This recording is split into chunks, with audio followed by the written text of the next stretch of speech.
নমস্কার বন্ধুরা, দেখুন কি রান্না হচ্ছে এখানে। এই যে চিকেন রান্না হচ্ছে।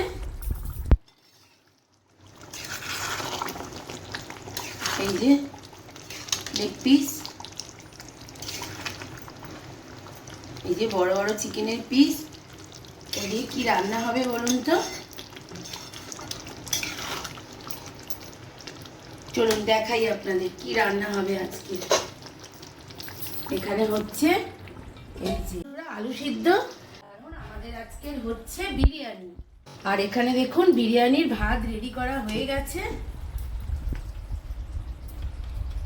এই যে ভাত রেডি করা হয়ে গেছে, ভাতে ধোঁয়া উঠছে, একদম জল ঝরিয়ে শুকনো করে রেখে দিয়েছি। আর এখানে আলু সিদ্ধ হচ্ছে, আর ওখানে চিকেন রান্না হচ্ছে। আজকের আমাদের হবে চিকেন বিরিয়ানি। চলুন রান্না শুরু করি। এখনো রান্না হয়নি, এখন সবে প্রসেসিং চলছে। আবার পরে দেখা হবে পরের ভিডিওতে। আগে রান্না হোক, তারপরে আপনাদের সঙ্গে আবার শেয়ার করব কেমন হলো। এখন এই পর্যন্ত, ধন্যবাদ।